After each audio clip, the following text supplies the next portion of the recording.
ये जो फरवरी 2025 में सेक्शन 154 में, सेक्शन 154 में जो कुछ अमेंडमेंट्स किए हैं उत्तराखंड सरकार ने, इससे पहले क्या स्थिति थी? पहले ऐसे समझते हैं। इससे पहले ये स्थिति थी कि ग्रामीण इलाके में जो नॉन शहरी इलाका है, शहरी इलाके से मेरा मतलब है जो जियोग्राफिक बाउंड्री विद इन किसी नगर पंचायत, नगर पालिका या नगर निगम के अंदर थी, उसके बाहर जो एक नॉन उत्तराखंडी था। नॉन उत्तराखंडी कौन था इसके हिसाब से? जो मैंने आपको समझाया कि जो सेक्शन 129 ऐसी जमींदारी एबोलिशन एक्ट का, जो पहले से यहाँ पर टेक्निकली मतलब प्रैक्टिकली समझ लेते जो पहले से लैंड होल्डर नहीं था जी, ठीक है। या जब ये पहली बार लागू किया गया था 2003 में एक ऑर्डिनेंस लाके, तो उसमें एक कट ऑफ डेट रखी गई थी 12 सितंबर 2003 की, 12 सितंबर 2003 की। या ऐसा आदमी जिसके पास 12 सितंबर 2003 को या 3 से पहले उत्तराखंड में लैंड थी, वो लेकिन सेक्शन 129 में नहीं था,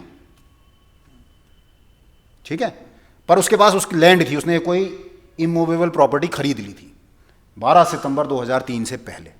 तो सेक्शन 129 के लोग और 12 सितंबर 2003 से पहले जिन्होंने इमूवेबल प्रॉपर्टी खरीदी थी वो लोग और उनके परिवार के लोग, तो उत्तराखंड में जहां भी चाहें, जो भी जमीन चाहें, एग्रीकल्चर, नॉन एग्रीकल्चर, कितनी भी चाहें खरीद सकते हैं, ठीक है। लोग से मतलब इसमें कंपनी है, फर्म है, ट्रस्ट है, सब इंक्लूडेड है, ठीक है।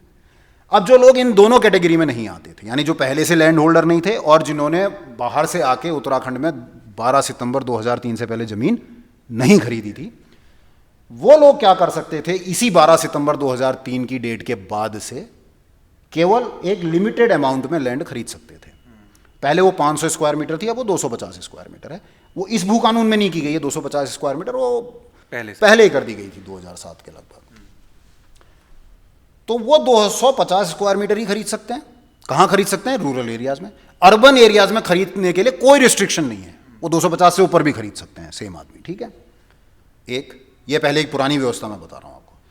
दूसरी पुरानी व्यवस्था क्या थी? अगर कोई आदमी 250 स्क्वायर मीटर से ज्यादा खरीदना चाहता था गांवों में, रूरल एरियाज में, तो वो क्या करता था? डिस्ट्रिक्ट मजिस्ट्रेट के वहां अप्लाई करता था कि साहब मेरा ये पर्पस है, और अगर वो पर्पस जो था परमिसिबल होता था लैंड एबोलिशन एक्ट के हिसाब से, तो वो डिस्ट्रिक्ट मजिस्ट्रेट उसको परमिशन देते थे। उसमें तब एग्रीकल्चर और हॉर्टिकल्चर भी इंक्लूड था, और ये पूरा उत्तराखंड में लागू था। दो हो गई क्लियरिटी, एक 250 स्क्वायर मीटर आवासीय पर्पज के लिए, एक किसी अन्य प्रयोजन के लिए जो 250 स्क्वायर मीटर से ऊपर थी लेकिन 12.5 एकड़ से कम थी, जिसकी परमिशन मैं डीएम से लेता था। उसमें मेरा प्रयोजन होता था स्पेसिफिक, मैं कोई होटल खोलना चाहता हूँ, रिजॉर्ट, जो भी, बागवानी, एग्रीकल्चर, ठीक है। इसके अलावा कोई तीसरा मोटा क्राइटेरिया नहीं था। बस एक क्राइटेरिया था जो सरकार ने और थोड़ा सा परिवर्तन किया है। वो पहले यह था कि मैं जिस प्रयोजन के लिए जमीन खरीदता था डिस्ट्रिक्ट मजिस्ट्रेट की परमिशन के बाद, तो मैं उसी प्रयोजन में उस लैंड का इस्तेमाल कर सकता था। मान लीजिए मैंने लैंड खरीदी स्कूल खोलने के लिए डिस्ट्रिक्ट मजिस्ट्रेट की परमिशन के बाद, चूंकि मैं उत्तराखंड में लैंड होल्डर नहीं था और ना ही मैंने 12 सितंबर 2003 से पहले कोई लैंड खरीदी थी, मैंने डिस्ट्रिक्ट मजिस्ट्रेट की परमिशन ली और किसी रूरल एरिया में जो है एक लैंड ले ली। प्रयोजन मेरा मान लीजिए स्कूल खोलने का था। तो अगर मैं स्कूल नहीं खोलता था तो तब भी वो लैंड जो थी गवर्नमेंट में वेस्ट हो सकती थी, गवर्नमेंट में समाहित हो सकती थी। वो पहले से प्रोविजन है सेक्शन 167 में, ठीक है। अच्छा, अब ये लैंड जो थी जब भी बिकेगी तो केवल इसी प्रयोजन के लिए बिक सकती थी, यानी कि उसको जो भी खरीदता वो स्कूल ही खोल सकता था उसमें, ठीक है, चाहे वो उत्तराखंड का लैंड होल्डर होता या कुछ भी होता। अब परिवर्तन क्या हुआ है? जो फरवरी में सेक्शन 154 में जो कुछ सुधार किए, तो क्या परिवर्तन हुआ है? पहले केस में मैं 250 स्क्वायर मीटर ही खरीद सकता हूँ अभी भी। बस ये हो गया कि जब मैं अब खरीदने जाऊँगा तो मुझे रजिस्ट्री कराते समय एक एफिडेविट भरना है, शपथ पत्र देना है। वो शपथ पत्र में मैं कहूँगा कि यही मेरी 250 स्क्वायर मीटर है जिसे मैं खरीद रहा हूँ, और मैं अन्य कोई अगर ज़मीन खरीदूंगा तो मैं सरकार की अनुमति के बाद ही खरीदूंगा। अन्य ज़मीन में वो ज़मीन शामिल होगी जिसमें मेरा कोई अन्य प्रयोजन है, लेकिन मैं ये इसी पर्पज़ के लिए ज़मीन 250 स्क्वायर मीटर से ज़्यादा नहीं खरीद सकता। कहाँ? ग्रामीण इलाकों में। शहरी इलाके में खरीद सकता हूँ, फिर भी ग्रामीण के लिए केवल बात हो रही है जहाँ ये एक्ट लागू होता है, ज़मींदारी एबोलिशन एक्ट, ठीक है। दूसरा क्या था? मैं अब किसी अन्य प्रयोजन के लिए खरीदना चाहता हूं, ग्रामीण इलाके में खरीदना चाहता हूं, तो मैं पहले कहां जाता था? डिस्ट्रिक्ट मजिस्ट्रेट के पास परमिशन लेने। अब मैं डिस्ट्रिक्ट मजिस्ट्रेट के पास नहीं जाऊंगा परमिशन लेने के लिए, अब मैं जाऊंगा सीधे स्टेट गवर्नमेंट के पास, ठीक है, ठीक है, स्टेट गवर्नमेंट मेरे प्रायोजन को देखते हुए अगर एक्ट उसे अलाउ करता तो मुझे परमिशन देगी, ठीक है। एक छोटा सा इन्होंने परिवर्तन ये किया है कि पहले, अब मान लीजिए मुझे स्टेट गवर्नमेंट ने परमिशन दे दी, तो मैं इसको अगर उसी पर्पस के लिए बेचता हूं किसी को आगे, तो मुझे स्टेट गवर्नमेंट की परमिशन नहीं चाहिए बेचने के लिए, उसी पर्पस के लिए बेच रहा हूं। चाहे वो मैं उत्तराखंड में जिसके पास लैंड होल्डिंग है, 12 सितंबर 2003 से पहले किसी ने प्रॉपर्टी खरीदी थी कि नहीं खरीदी थी, नया आदमी है, मैं बेच सकता हूँ, परमिशन की दोबारा ज़रूरत नहीं है।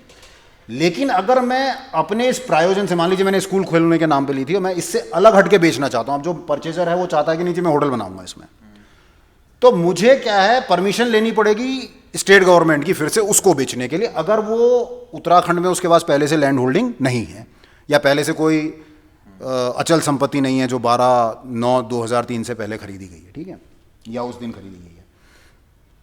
अब इसमें एक जो चेंज कर दिया वो कर दिया कि अगर कोई एक ऐसा आदमी था जो सेक्शन 129 के तहत लैंड होल्डिंग करता था, उत्तराखंड में पहले से लैंड होल्डिंग, उत्तराखंड का ही रहने वाला था, उत्तराखंड का ही रहने वाला था, ऐसे समझ लीजिए, डोमिसाइल्ड इन उत्तराखंड था, इस तरह से समझ लेते हैं इसको।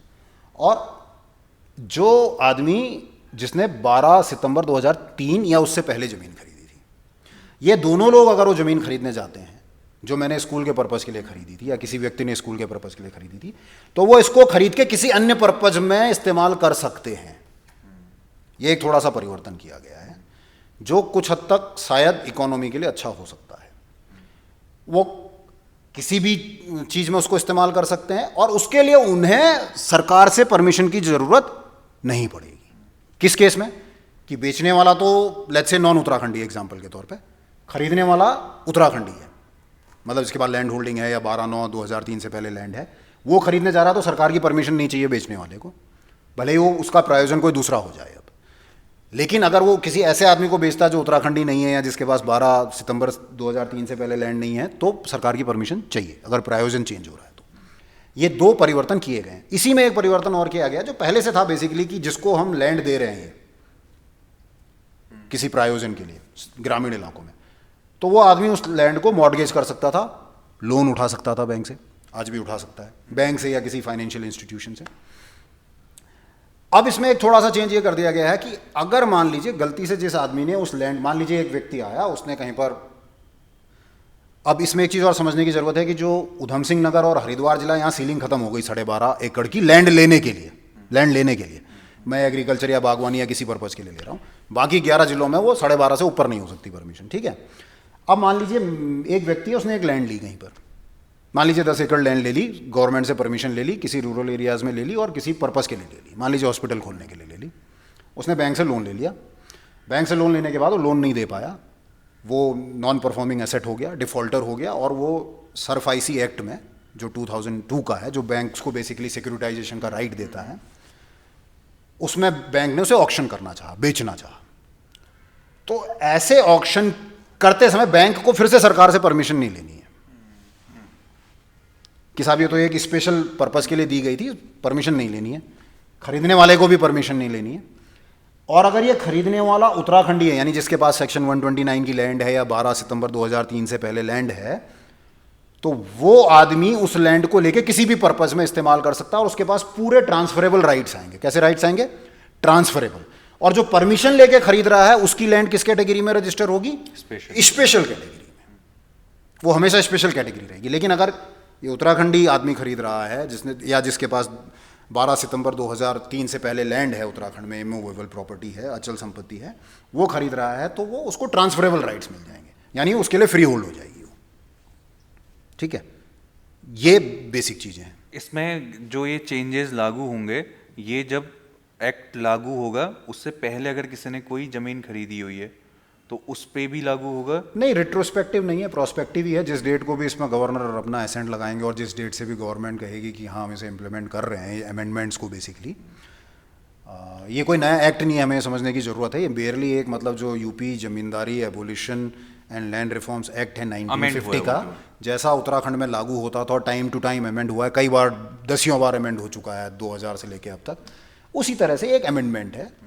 और उसमें सेक्शन 154 है बेसिकली, जिसमें बेसिक अमेंडमेंट है। एक थोड़ा सा अमेंडमेंट सेक्शन 156 में किया गया है, जिसमें बेसिकली ये कहा गया है कि अब 30 साल तक के लिए आप अपनी लैंड को, जितनी भी लैंड है, कुछ पर्टिकुलर पर्पजेस के लिए जो ज़्यादातर एग्रीकल्चर और हॉर्टिकल्चर से जुड़े हुए हैं, आप लीज पे दे सकते हैं। तो यानी मैं हिल्स में ज़मीन खरीद नहीं सकता हूँ एग्रीकल्चर और हॉर्टिकल्चर पर्पज़ के लिए, लेकिन लीज पे दे सकता हूँ। ओके। तो जो आपका एक प्रश्न था कि पहाड़ में नहीं करना चाहती, तो पहाड़ का अगर आदमी जो बेच नहीं सकता वो लीज पे दे सकता है, और लीज पे जब देगा तो विद लीज रेंट ही देगा, मतलब उसको रेंट भी लेना है। तो एक ये छोटा सा परिवर्तन इसमें किया गया है।